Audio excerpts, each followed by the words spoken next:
Hello and welcome to Sip Sip Hooray, the podcast for people who love wine and are thirsty for more information about it, minus all the fussiness and snobbery that can sometimes be associated with wine. On today's show, farming, nature, wine, and family. These are some of the forces that drive our guest. He is a third-generation farmer and the son of a wine legend who's quickly attaining legendary reputation status himself. We first met Mark Pisoni 15 years ago when we were shooting our television show in wine country for NBC. Mark was just a young buck then. He is now a husband and a father and a vineyard manager with a very full plate. We are thrilled to have him as our guest today. We are, of course, the two Marys who like to eat, drink, and be merry. I'm Mary Babbitt. And I'm Mary Orland. And when you think of California's Santa Lucia Highlands wine country, one name comes to mind, Pisoni.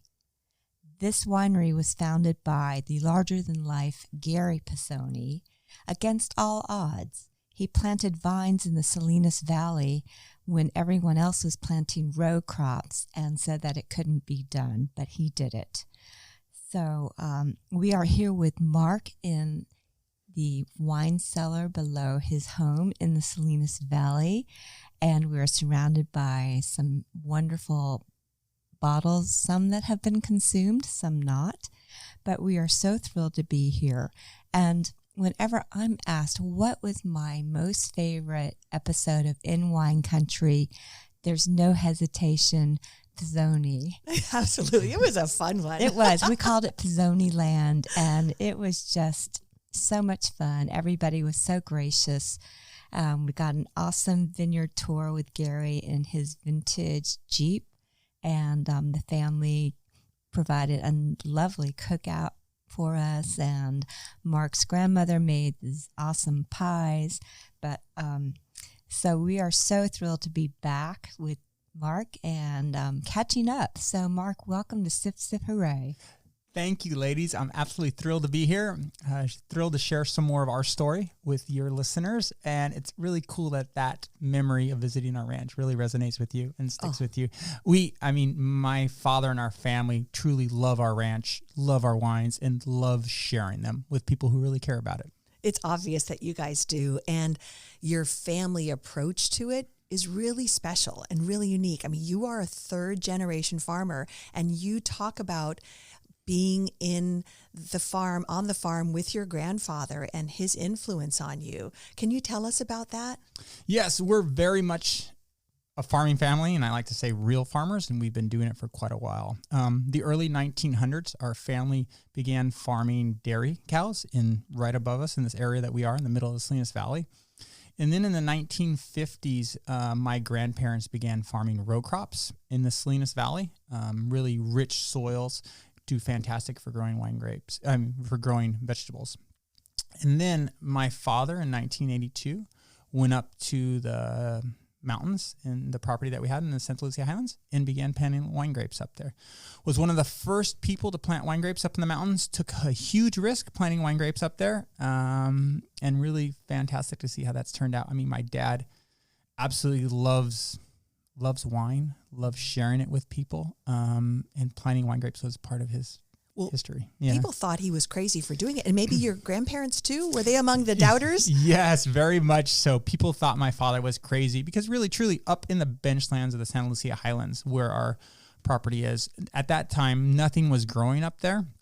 There were really poor soils. You have these granite-based soils. It's extremely windy. There's no water, and Dad took a huge risk planting wine grapes up there, and people really thought he was crazy at that time.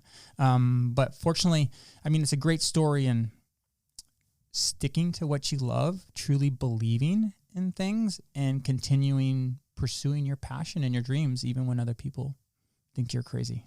Well, he was fortunate that he found water that nobody knew was there. Yes, very fortunate. So our family, my father drilled 5 dry wells up there.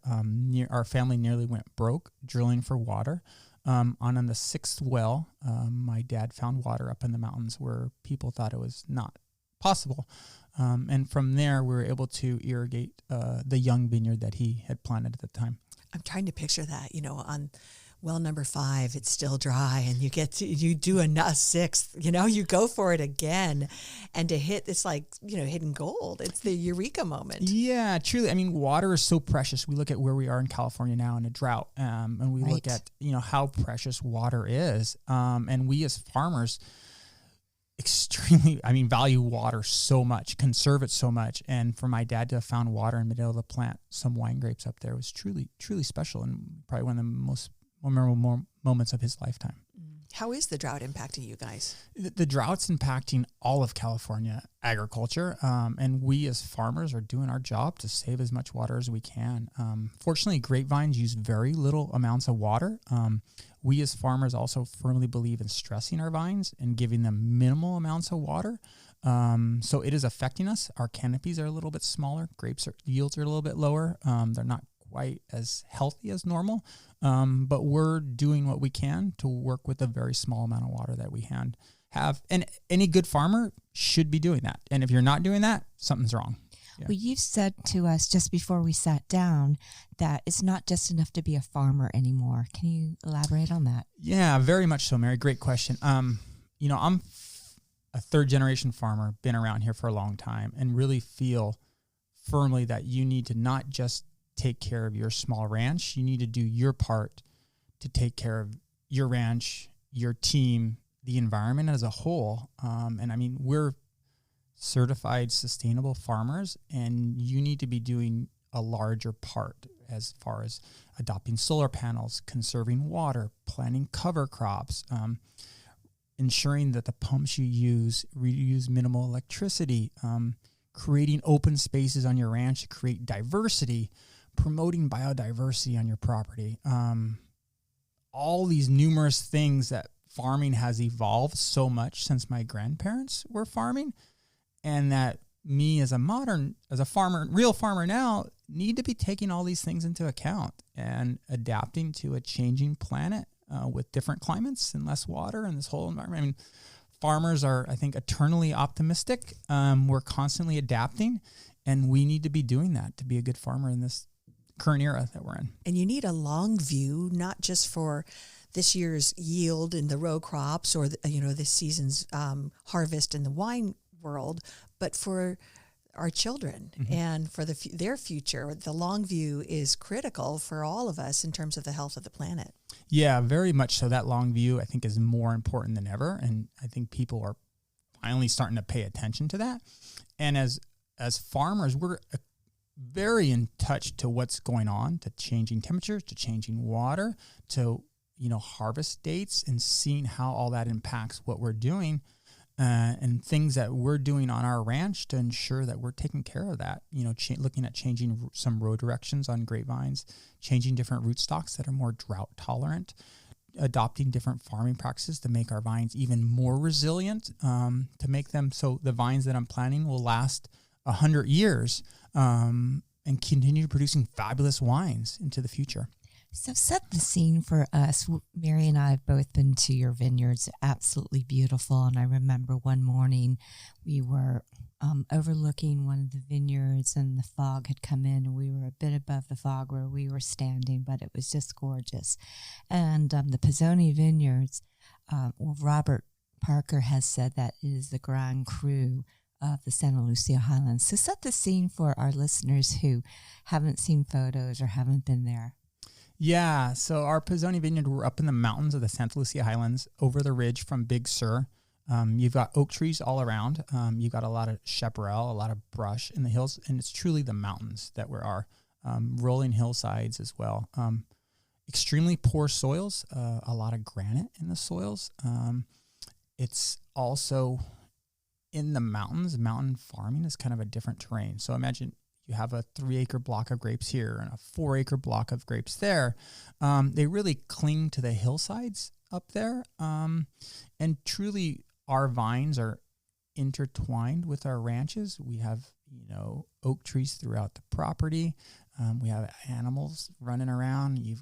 I've got honeybees running around there. We've got hummingbirds all over the place. Really, at our Pisoni Vineyard, we have 35 acres planted, and it's a 280-acre ranch, so really working to preserve a lot of open space, We have a small orchard there with a number of fruit trees growing on the property. We probably have probably 40 or 50 different fruit trees there. We have an insectory garden. A woman in our office named Hasmin, really talented woman, planted an insectory, all native California plants designed to bring in beneficial insects, allow me to work with nature more, to farm better, so I don't have to spray a bunch of bad chemicals on our grapes. So really, it's a much higher risk way of farming, much an old world kind of way of farming, but I feel a more rewarding way of farming.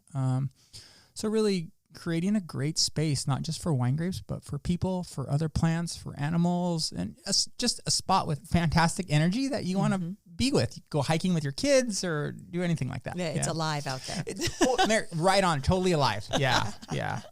So for people, you're one of the best known, not only labels, but growers in the country, perhaps the world. For people who may not, I preface that because I think most people do know about you, but if one of our listeners didn't, tell us, you guys grow grapes for other winemakers too, yeah? Yes. So currently our family has 3 vineyards. We have our Sobranis vineyard, our Gary's vineyard, and our Pisoni vineyard, the original property my dad planted. Our Sobranis and our Gary's vineyard were partnered with Gary Francioni, a long-term friend of my father's. It's been a fantastic partnership. Of these 3 properties, we maybe keep about half of the grapes for ourselves, for our Lucia label and our Pisoni label and our Lucy label. The balance of the grapes we sell to other wineries that have been long-term partners with us. So, for example, we'll sell 1 acre of grapes to a winery and 2 acres of grapes to another winery. And these are wineries that have been long-term partners with us that went out on a limb and trusted my father 40 years ago, and believed in him and trusted him and wanted to purchase grapes from him. We continue these relationships and selling grapes to these wineries because we're old school. We really value relationships, and they're continuing to do an excellent job. And I really enjoy working with other winemakers as well. And those relationships are a two-way street because not only is their name on the label, but so is yours. Mm-hmm. Yes, very much so. We visit these wineries every springtime. We taste through their barrels, talk about the past season, and ensure that the quality is good enough to put a vineyard designate from our property on there. Oh, that's great. Yeah, really fantastic long-term relationships and been great for both of us. Mm-hmm.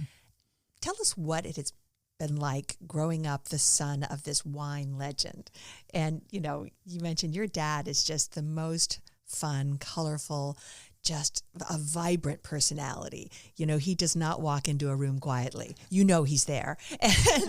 And he's just awesome in so many ways. But as his son, what was that like growing up with him already? I think from your earliest days, was he already a kind of a known commodity in the wine world? Yeah, very much so. First, my dad is a fantastic father. Very unconventional at times, but fantastic.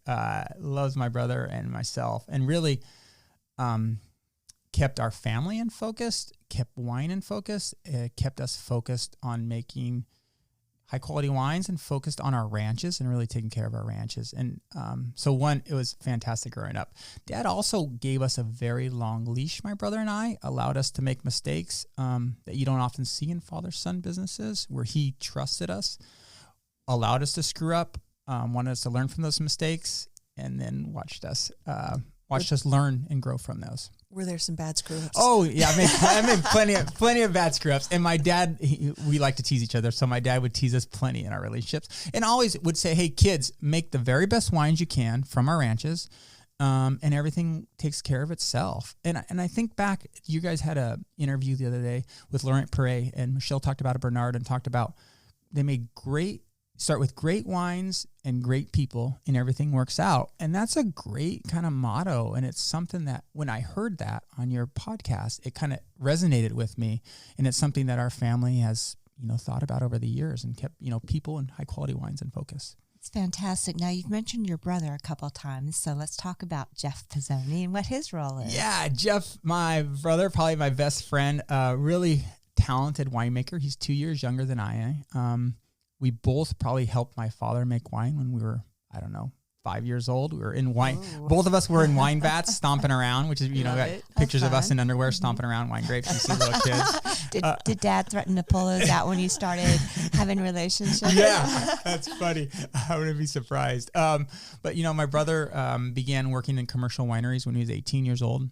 Graduated from Fresno State with a degree in enology. Began working in wineries in Northern California, and winemaking always clicked for him. He was the kid with the chemistry set. Always a kid that was always looking to discover more about wines, visit different wine regions around the world, really focused on making high quality wines, and feels at home and very comfortable in the cellar. Really happy to be partnered with him. Really keeps pushing us, I think, to make better and better wines. And it's really, it's very unusual to see a true farmer in a vineyard guy like myself and another brother that's in the cellar. And you don't see many of those relationships. There's one or two in Burgundy, but there's very few where there's a true brother who's really the winemaker and I'm really the farmer. And when I say that, there's not layers of vineyard management companies. There's not layers of, we're out there doing stuff. And I really pride ourselves in doing that we're a family that gets in there and does stuff and enjoys doing stuff. You're very, very hands-on. Yeah, very much. And you talk about family, as a free family labor as a kid, my parents got my brother and I to work. We're out in the fields working at a young age. You get that free family labor, you get those kids out there and you work. And it's something I think is really important. My kids, I have a 12-year-old boy and a 10-year-old girl now, and they both in the summer spend a couple hours working on the ranch every day. And I think it's fantastic to get kids learning to work, appreciate how hard work is, and appreciate the ranches and find the satisfaction in it that you obviously do. Very much so. I as you can tell, I'm enthusiastic. I love my job. I love bringing people into farming and talking about agriculture. I think it's, people get further and further away where their food comes from, and it's so true. So true and so important. I love getting kids on the ranch and getting other people on the ranch and showing them what's going on and what we're doing and why what we're doing is so special. And I want to share that with everyone. Well, you spent a lot of time with your grandfather on the ranch, in the vegetable fields. Yeah, what did he teach you? Yeah. Are there life lessons you got? So it was really interesting. I when I graduated from school, I got to spend a lot of time with my grandfather on our vegetable farm. And I think, I'd spend hours driving him around and looking at vegetables and looking at dirt and looking at crops, and really kept our focus, taking care of our ranches for a long term, and, taking care of our team too, and really ensuring that we're doing right by our employees, and taking care of our ranches and that long-term focus on our farm and family. Yeah. And it's, it's interesting. My grandfather passed away just before my son was born, and it's just interesting how that life cycle goes. Very good memories. Well, and there's a barn that has a mural in tribute to your grandpa. Yeah, you girls do your research. Boy. I loved watching the video of how that got put up square by square. Yeah, so cool. Yeah, very cool. And that was really, it gained a great deal of attention. And where is the barn? It's actually very close here. It's an old dairy barn here. Okay. Actually a horse barn. The horses stayed in there and the dairy cows stayed next door. But really, went up block by block by block up there, and really was a tribute to kind of California agriculture. Gained a great deal of attention for our Salinas Valley in helping preserve agriculture and helping people become more aware of what's going on around them. So. Really cool. Yeah. So you talked about the idea of sustainability and the value in it, but you didn't tell us how does doing that creates extra work. And it's an investment in the future, but it also is, in many cases, an expensive investment because you're not just doing the quickest, easiest route, right? So can you tell us about some of the things you mentioned, the insectory? Yeah, exactly. I look at sustainable farming, and that farming today, you need to be farming sustainably. You need to be taking care of not just your ranch, but the environment as a whole. And if you're not doing that, you're doing something wrong. So specific things we're doing at our ranch, we have an insectory out there. Hasmin, who I mentioned, designed it and planned it for us. All native California plants planted on 2 acres of our property, in the middle of our property, designed to bring in beneficial insects. So tell me what you mean by that. So what does that do? So I'm bringing in good bugs. So imagine you got bad bugs out there. Like aphids? Like aphids, mealybugs, leaf mites. So I'm attracting bugs that will eat those bugs. So you can go out and throw a bunch of chemicals out and kill those bugs, right? But you also kill good bugs in that process. Sure. Or you can be encouraging good bugs to breed and to live and kind of spread around. And those good It's a good bugs. one. I look at mealybug destroyers. I look at parasitic wasps. I look at lacewings. I look at, I know. So I'm looking at attracting and building populations of beneficial insects out there. And these kind of, insectaries encourage that. It's almost like a bug hotel kind of thing. So you're planting plants that basically attract those good bugs to come and inhabit the area. Exactly. And then when they get hungry, they need to go find food. Mary, you're right on it. You're right on it. I like you. Those good bugs are out there, but this is helping them grow even more. So that's extremely important. And that's also helping create diversity on our property. I look at things like, solar panels that we have on our ranches. I look at things the pumps that we use to move, they're called variable speed that use minimal amounts of electricity and adjust using electricity up and down based on our needs. I look at things like cover crops. I look at also leaving open space. Yeah. And a cover crop, for our listeners who don't know, what do you mean by that? Yeah, great question. So we have wine grapes growing on the ranch, and in between the rows of the wine grapes, we plant certain crops to increase organic matter in the soil, to prevent erosion, to help create diversity out there. And cover crops are kind of essential, I feel, to a future of farming and really building soil health and strength. I mean, as you can tell, I'm all about as a farmer, you need to be taking care of your dirt. And if you're not taking care of your soils, your plants aren't going to do well.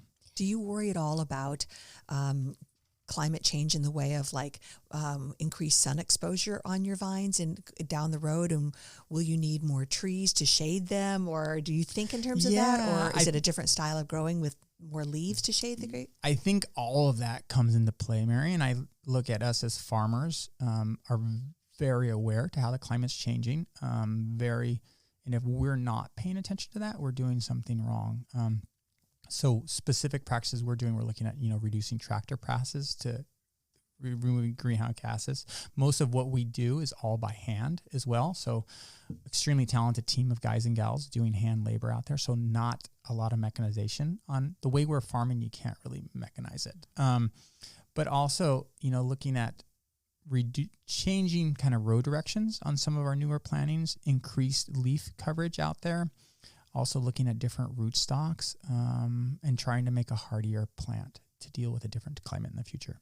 Are you concerned? Are you thinking about the future of the grape varieties you're growing in this region? Yeah, not yet, I would say. So in the Santa Lucia Highlands, very much a cold climate. Right. So it's cold, it's windy, it's foggy. In the nighttime, our lows were usually high 40s, and our highs get up to usually the high 70s, and we'll get a couple of days a year where we'll hit 90 degrees. So because we're so close to the ocean, we're very moderated climate, which does fantastic. I mean, if you think about Pinot Noir, there's only a handful of places in the world where you can grow it, and the Santa Lucia Highlands is one of those. Sure. And I'm lucky to have grown up here. Mm-hmm. Absolutely. Well, it seems that you are a role model for sustainable farming practices. In 2020, you were awarded the California Green Medal for sustainable wine growing. What was it like to receive an accolade like that? It's quite an honor to get recognized for that. And for me, the biggest kind of award or the biggest accomplishment, it was my ability to also kind of spread that news to other growers. And I really look at as my ability to share what we're doing and share our story and encourage other farmers to be doing practices which I feel are good.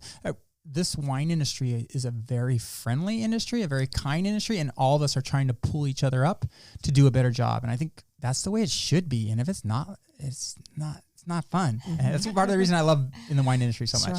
It absolutely is. I mean, we hear that from so many people in the wine industry, and I know for me, and I think for Mary Babbitt, that's why we like working with the wine industry too. It's just that camaraderie, that banding together, and I think folks here in the Highlands certainly do that. Yeah, very much so. I mean, I know I talk regularly with our neighbors. We share tractors. We share what's going on. We meet up. And I think that's important to create a good a good team trying to make better and better wines together. I'm hearing you, the rabbit upstairs. You've got a little bunny. Your kids have a bunny? Yes. My daughter has a little bunny upstairs, so you can hear Stanford. The bunny's name is Sandy. So she's had it. It's a lop. She's had it for about 2 years now. Fun. Yeah. So if you hear any little scratching, that's what we're listening to. Mark, what is it like managing both the vegetable part of the family farm and the grapes? You're in kind of two different worlds there. So how busy are you with that?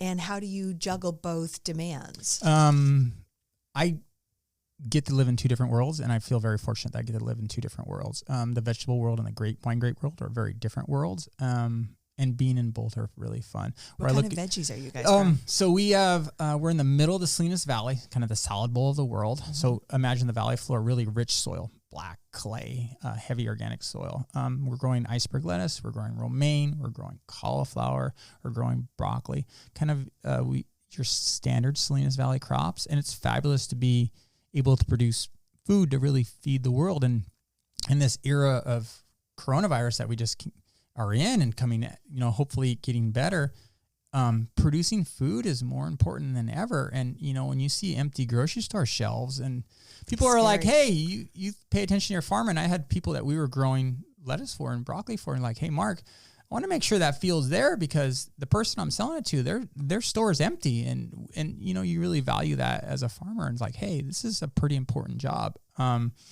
So that vegetable farming side is a very important part of our history and something I absolutely love doing and continuing that tradition.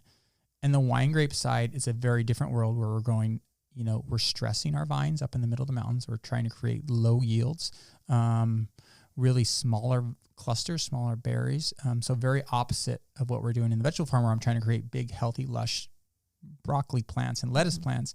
In the mountains, I'm trying to create little tiny berries. But it's great. I have very fortunate, really talented team of guys and gals we work with, people that have been around with us. Just got to see me grow up. Some of my father's very best friends are employees that we've been with forever, some of our best friends. And it's just really cool to have a fantastic, talented team that I rely extremely heavy on. And have you learned to speak Spanish over the years? Yes, I speak Spanish fairly well. Spanish is a very important part of my job. And I'm a firm believer that it's important to be learning Spanish. My two kids go to a bilingual school, so they probably speak Spanish probably almost a little better than I do now. And just our local culture, I love being a part of. I love our team. I'm all in on our guys and gals. That's great. Mm-hmm. And are these long days? Like, what's a typical day look like for you? Yeah, I have fairly long days. I get up pretty early, so I usually get up about 4 o'clock. That is early. That's earlier than I get up, and I'm an early riser. Yeah. I love to run, so one of my favorite parts, I run first thing in the morning. Okay. And then I get back here, and I'm in the office for maybe a half hour, an hour. And then I spend an hour or two on our vegetable farm first thing in the morning, and then kind of mid-morning, late morning in our vineyards in the Santa Lucia Highlands. I usually pop in at, say, our Sobranis vineyard, and then our Gary's, and then our Pisoni, and then circle back. Yeah. Sure. So for folks who don't know the Santa Lucia Highlands, and I know this, Sobranis and Gary's are very close together. Yeah. So tell us about that and the proximity to the Pisoni vineyard. Mm-hmm. Yeah, so the Santa Lucia Highlands, it's an 18-mile-long appellation. It's on the bench of the Santa Lucia Highlands. The Sobranis vineyard is a vineyard, the newest vineyard for our family. We planted in 2007 with Gary Franchione. We're partners there, right in the middle of the heart of the appellation. And that's next door to our Gary's vineyard, which my dad and Gary Franchione planted in 1997. So they're right in the middle of the appellation. And then about 5 miles, a little bit south and up in the mountains is where our Pisoni vineyard is. So I'm able to pop in there, and our vegetable farms are all just outside the town of Gonzales. Right. And that's where I live here. Yeah, so you live in the middle of your vegetable farms. I live, I walk outdoors and I'm surrounded by iceberg fields and romaine fields, and we're very fortunate. We eat a lot of fabulous vegetables. I was going to say, is it like you go out and grab some dinner, like? all awesome. The time. Yeah, we get out and fresh vegetables. My wife often complains in the wintertime when we have to go buy vegetables from the grocery store. But also it's these fresh vegetables. I'm a big proponent of encouraging people to eat healthy, fresh fruits and vegetables. I mean, it's so important part of our diet, and having fresh local foods is super important. And eating in season, is that important too? Huge. I'm a huge seasonal eater. So when it's asparagus season, we'll eat asparagus. When we have cauliflower, we're going to eat cauliflower, and that's kind of how it is. Yeah. And I think it's important to do that. you are also a beekeeper and kind of getting really into that. Can you tell us about that? Yes. You don't just have one hive. Yes, we currently have 9 hives on our property. The woman I mentioned earlier, Hasmin, took a class in Cal Poly, learned a little bit about beekeeping, read a couple books, and now we have 9 hives. I'm on the Monterey County beekeepers list. So if people have swarms in their backyards they want to get rid of or they're not sure of, I get a phone call. Will you actually go out and get them? All the time, Mary, and it's fun. So I show up in people's houses and they point to a branch in their backyard with a peach tree and there's a big old football size of bees. I put on my suit. I actually put the bees in a wine box. No joke. Put them in a wine box. Really? Yes. Put them in a wine box. Actually just got one 2 days ago. Put them in a wine box, bring them to our ranch and put them into our hives there. And our bees are thriving on our property. And I really feel when I'm proud of our bees thriving. And that shows what a kind of good blend of how things are growing well at our property. I mean, bees around the world are having such a tough time, and it's fantastic to see the bees thriving on our property. It's really cool. Could you describe the flavor of your honey? Is there a distinct Pisoni flavor to it? Yeah, so it's like a wildflower honey that we have. We have a lot of wildflowers out there. There's also sometimes we have a black sage honey. So, honey at different times of the year tastes differently. So I don't know if I can give you tasting notes on our honey, but it's cool to see our honey taste different depending on what the bees are picking up and eating. Yeah. Mm-hmm. Speaking of tasting notes, we've got a couple bottles of wine on the table. And this would be a great time to talk about the different labels. There's Pisoni, but you have a couple other labels. Yeah. So Pisoni was the first wine our family started in 2008. Our Pisoni Estate Pinot Noir, only Pinot Noir from our property. In the year 2000, our family had introduced their Lucia label. And Lucia really represents our other projects in the Santa Lucia Highlands. So wines from our Gary's Vineyard, from our Sobranis Vineyard, all estate fruit, also all vineyards that we own and that we farm, and everything that my brother's taking care of. And we're drinking our Sobranis Chardonnay right now. The wine I absolutely love, really bright, really vibrant. A ton of rocks on this property, and you get this like mineral streak that comes through there. And also I kind of get like a Meyer lemon thing going on. It's gorgeous. I totally get the minerality in the nose. And then the acidity. And to me, the acidity of the wines in the Santa Lucia Highlands is a marker. Mm-hmm. Yeah, you're right on that, Mary. I mean, I really feel people are surprised by the acidity that we have. We love acidity in our wines. We want our wines to go well with food.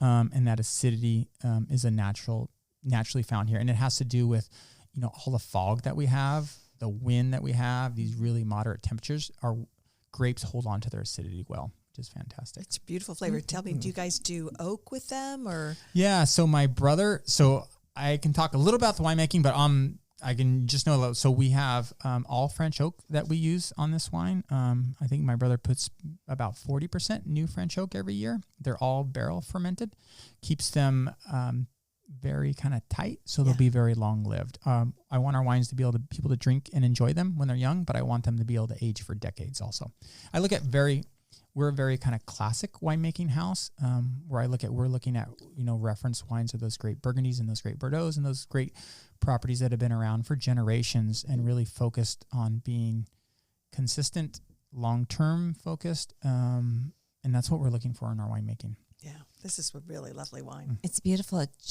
coats your entire mouth. It's got a lovely body to it. And it just lingers and lingers. And what vintage are we drinking? So this is a 2019 vintage that we're having, which is a great vintage in the Santa Lucia Highlands. Mm-hmm. Yes, beautiful. Yeah. Good job, Jeff. I agree. I got a very talented brother. My dad always says, "Hey kids, I'm too old to drink bad wine, so I want you to make the very best. Make the very best wine you can."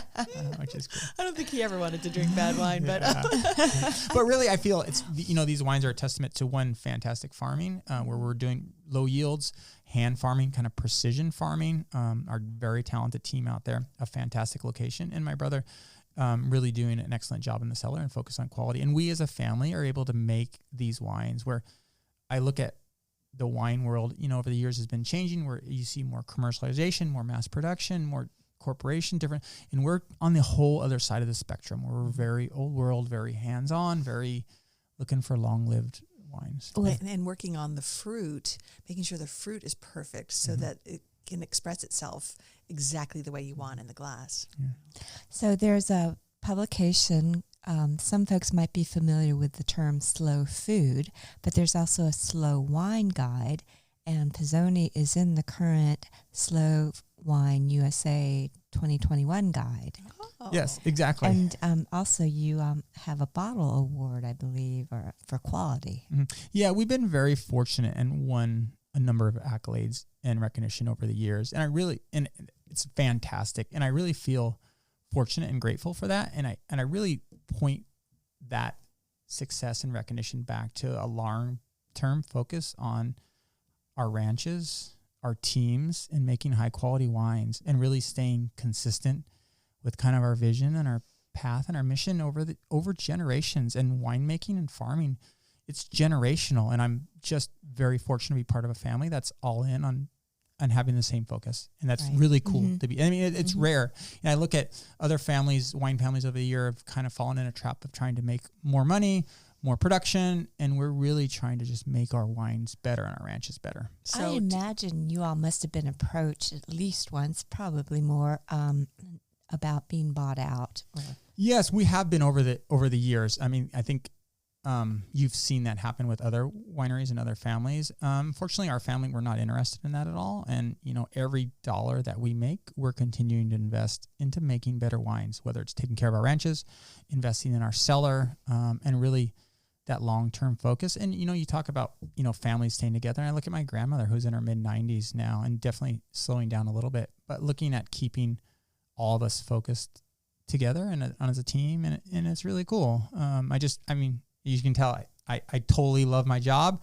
I love sharing what I'm doing, and love that we're able to produce wines. And it's a true delight to share wine with people. And I even look at, I did Zoom tastings in the middle when people couldn't leave their houses, and people would be so touched to get a bottle of wine and to share a bottle of wine. And honestly, to sit down at the end of the day with your sweetheart and have a glass of wine and dinner, it's like one of the true joys out there, and that we're able to contribute and help people with that. It's awesome. That's wonderful. And it is so true. I mean, wine is something to be shared, and it creates such great memories for people. Yeah. Yeah. And you two do such a fabulous job of making wine friendly, easy to understand, shareable, and really relatable, which I've got to applaud you girls on that. Thank you. That's nice of you. We're on a mission to make wine approachable for people.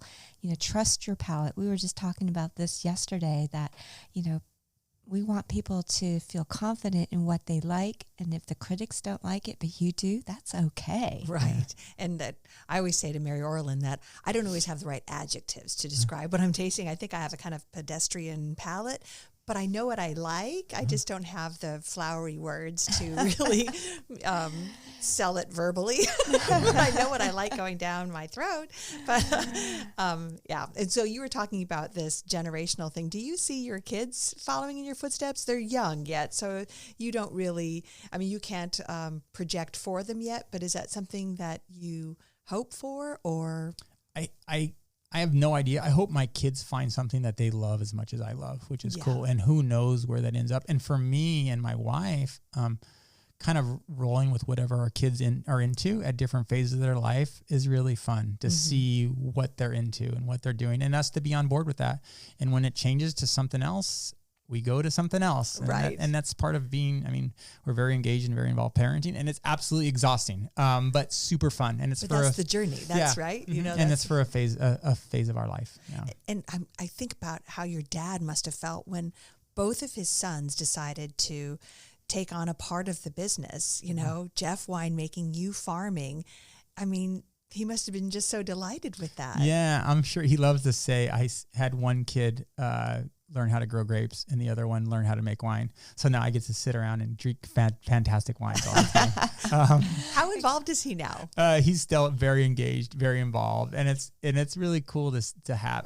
I look at that long-term wisdom and he's been growing grapes in the mountains for over 40 years now. And I look back at these properties in Burgundy, and they've been, generations and generations. Absolutely. And that generational wisdom is essential to continue to be passed down. And I like to think I know a decent amount now, but oftentimes he'll remind me like, hey kid, you've only been out here for 20 years and I've got a lot more. And that's important. Those different perspectives and tastes. And my dad very much goes by feel and the way and he's got a fantastic instinct, and I love his excitement and enthusiasm and instinct on that.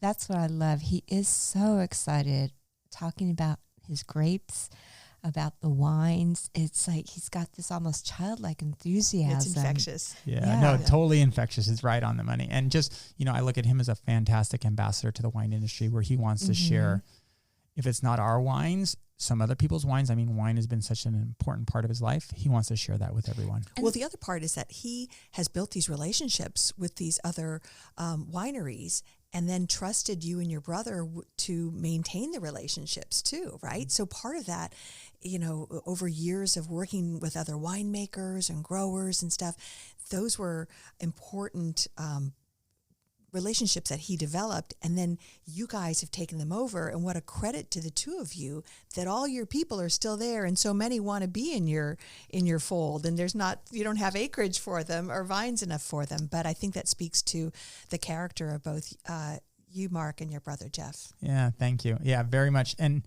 in addition to wineries, just relationships we've had that people have known my dad, and talk about dad being engaged. He's constantly out tasting. He's constantly out visiting my brother, and that's really, really important and really cool. And I think it continues to keep us all engaged. He walks the vineyards every day. And he probably keeps you on your toes too. He does, and also keeps things fun. I mean, my dad also keeps things light and fun, and reminds us that wine, you're supposed to drink it with friends and enjoy it and have fun. What's he like as a grandpa? Oh, he's a fun grandpa. Yeah. He was a fun father, but he's a fun grandpa as well, which is very cool. And it's cool to see my kids enjoy playing with him.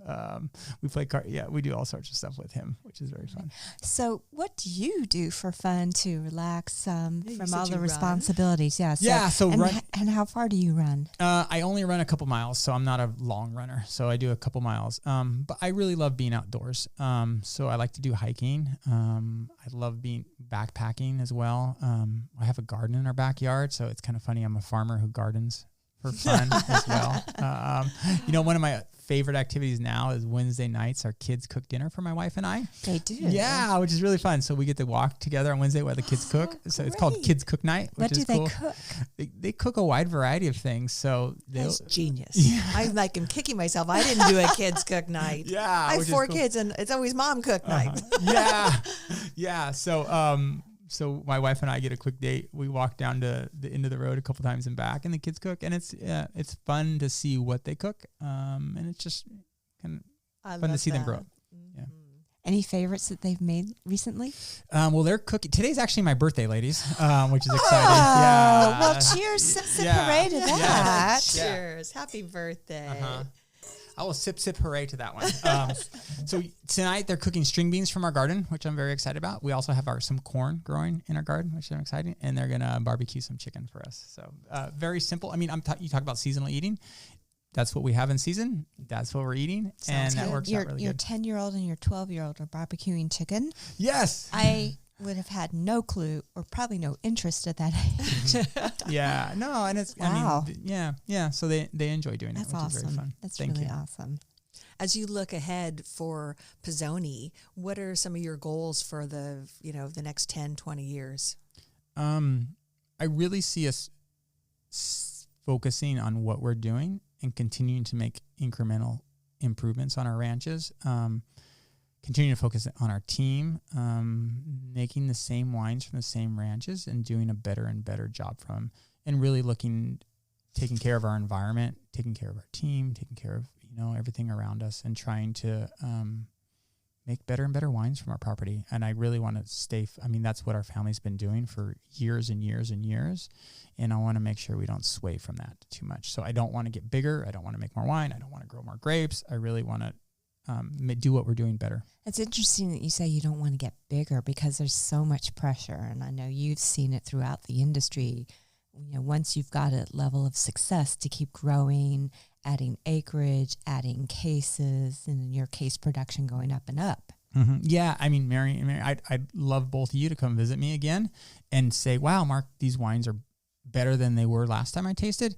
What you're doing in the vineyards is even, I thought you were doing great stuff, but now it's even better. Mm-hmm. Versus like, oh man, you're making a whole bunch of wine now and it's not nearly as good as it used to be. And that's really nice that that's the trade-off, right? Yeah, and I really feel for us, I mean, I look at that precision farming and taking care of our ranches and really doing a better and better job with what we're doing. Yeah. How often are you out in kind of a more of a sales or representative role, whether it's at an event or do you have to meet with distributors and things like that? Is that part of your job too? A very small part of my job. I don't get off our ranch very often. As you can tell, I love being here. I love being around here, and there's always something going on. And I'm an active day-to-day farmer, so pumps need to be turned off, tractors break, gophers are eating grapevines. There's always things to be doing on the ranch. So I'm not extremely involved in outside kind of sales stuff. I do meet people occasionally at the ranch, people who love wines and love vineyards. I love to connect with them and show them around the ranch. I'm actually not a sales job, but we're meeting a group of high school students today that are working on developing a microchip to help monitor the soil moisture in the ground, which is really cool. Yeah.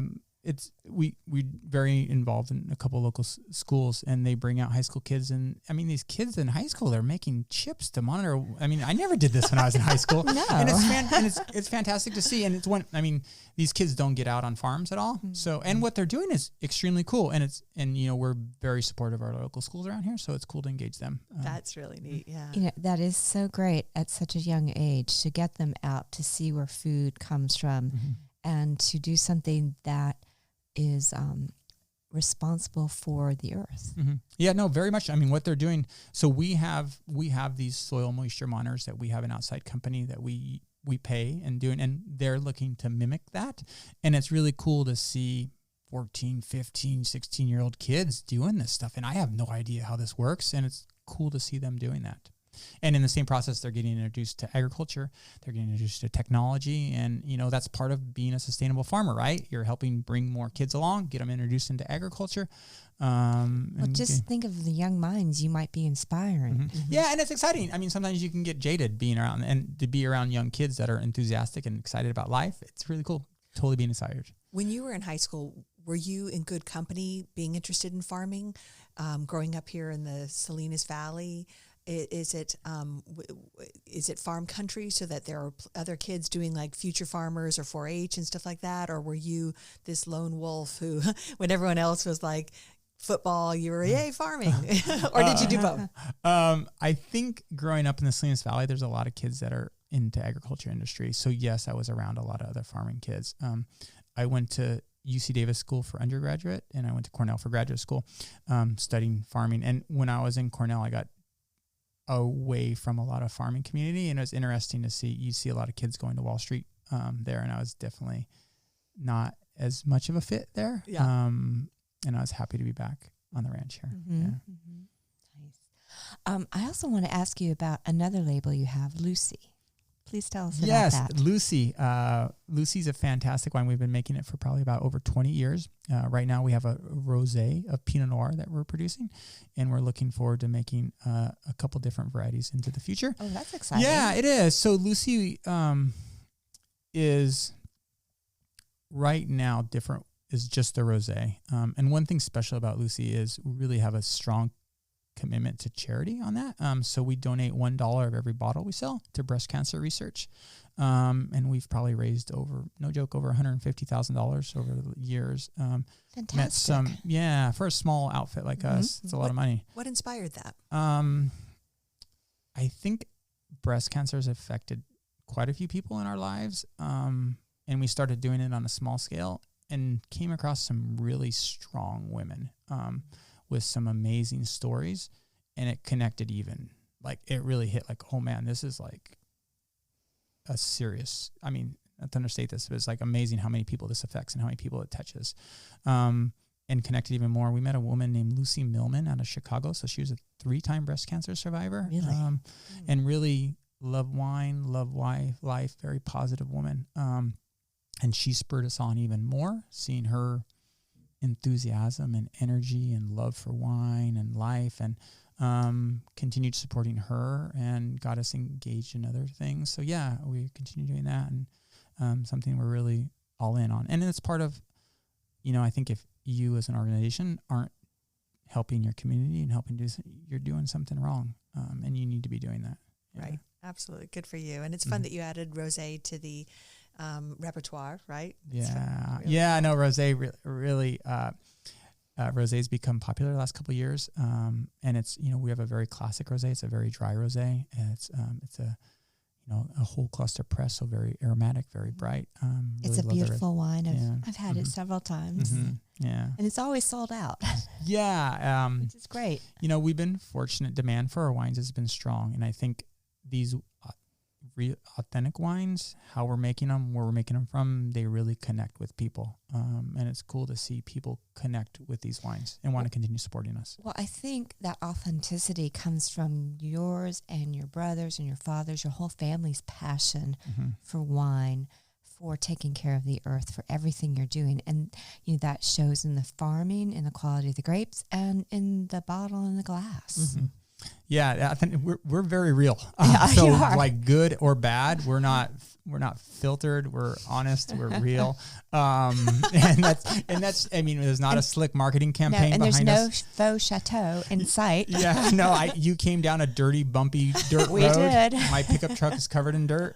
This is an old house, from the early 1900s. But it has so much character. It really does. It has character, and it's real, and it's just my grandmother's brother lived here for probably 50 years. Oh, really? Yeah. So it's and it's really cool. There's real history, and I really value that. At first, it was probably a struggle for my wife even living on here. Not all the outlets work. The windows don't always work, but that's part of being on a real farm. And my kids love it. My wife loves it. So yeah, it's and I, just like being out here. I should tell people the cellar we're in, Mary, you mentioned at the beginning, where the walls are covered in with wine bottles, racks of dusty wine bottles, but also, and the floor is dirt, which is really cool I was telling Mark, for the sound quality in here, but we are looking at sausage hanging from the rafters that your son made. Yeah. I think that's so awesome. Yeah, it is cool. My kid raised a pig this year, and recently we slaughtered him. Unlike other kids who raise them for 4-H or FFA, he wanted to raise it for food for our family, which is really cool. So it was, a fantastic learning experience for him. Did you have to get another freezer?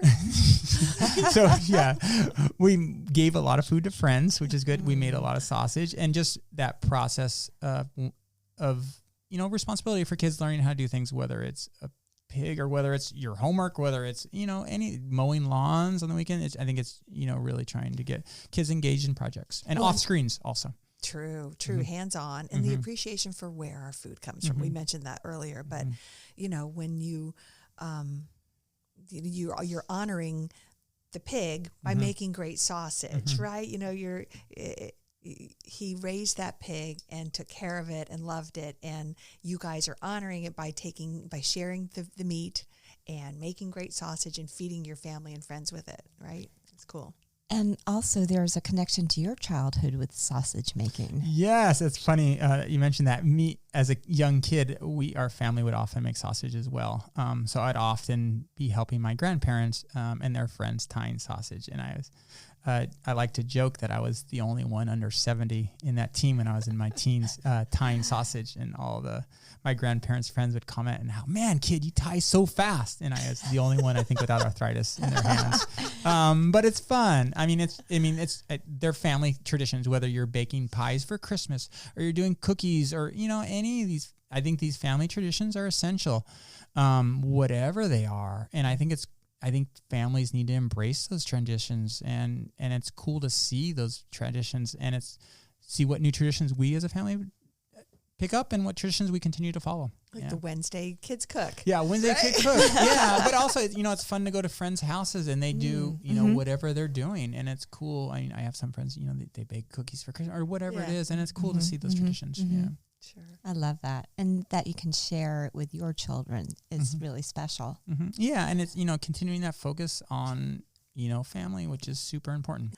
So if people wanted to get your wine, how would they go about it? We have a couple websites.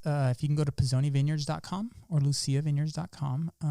One thing I love, my brother puts up a blog, which is really educational. So off of our Pisoni Vineyards website, it's kind of a geeky blog where it has some technical information. But for people wanting to learn more about Santa Lucia Highlands, more about soils, more about winemaking, it's a fantastic resource. And I'd encourage people to go there. It's really good. And some of the videos you guys have on your Yes. website are terrific. And there's a couple videos also, and the videos are a little more fun. And there's some fun ones on there as well. There's a great one about Dad on there and about his history. And I think it's really cool to preserve that history. Absolutely. He's driving the Jeep. He's driving the Jeep, which you remember well. I remember It's like the scariest ride of my life. And I think that's all. I mean, all that stuff is really important, and for us to share that, so people can go to those websites and they can track us down there. And we're happy. We send wine all around the country. Yeah, and it's cool to hear stories of people that have our wine at various occasions, and they reach out. And I mean, I have friends that send pictures of drinking their bottle with their friend, and That has to be huge. It's super. It's cool. often friends will snap a picture and send it to me and say, "Hey, I had a great bottle with my friend," and it's just cool. That makes it worth it, right? Yeah, because you the wine goes out there, and you're not always sure how it's enjoyed, who drinks it, and it must be satisfying. Yeah, extremely satisfying. And to think that our wine brings joy to people's life. I mean, people work so hard and we're exhausted and we're running, and to open a fantastic bottle of wine and to really relax and sit down with your family and your friends, it's like what we're doing this for. Absolutely. That's what it's all about. Yeah, that's what it's all about. And it's super cool that you ladies help promote that, which is cool. Well, thank you. Our great pleasure. I mean, we have just so enjoyed getting to know you and your family over the years, and we were so looking forward to being back here with you today. And I'm just honored, I know Mary's honored, that you are sharing your birthday with us. Yeah. Happy birthday. Yeah. I'm wishing you a healthy, easy year ahead of good fun and good family stuff. Let's get rid of COVID. And I'm with you, and I'll drink to that one. We ladies. will. We will cheers to that. Sip, sip, hooray. Sip, sip, hooray. Mark, thanks so much.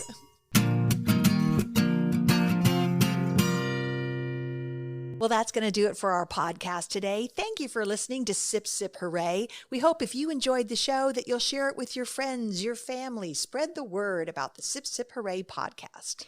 And you can do that by, one, going to our website, sipsiphooraypodcast.com. There you'll see all the different podcast platforms we are on. And go to your favorite one and be sure to subscribe so you don't miss an episode when it drops. And be sure to follow us on social media. We are at Sip Sip Hooray Podcast on Instagram and Facebook, and Sip Sip Hooray, the number 1, on Twitter. Be sure to tag us with any photos if you've tried any of these wines or been to the wineries. We'd love to hear from you. That's right. We want you in the Sip Sip Hooray family, so do stay in touch with us. And that's going to do it for us, Mary. It's time to go out and eat, drink, and be merry. Absolutely. We're going to pop the cork and raise a glass. Cheers to you, Mary Orland. Cheers to you, Mary Babbitt. Sip Sip Hooray. Sip Sip Hooray.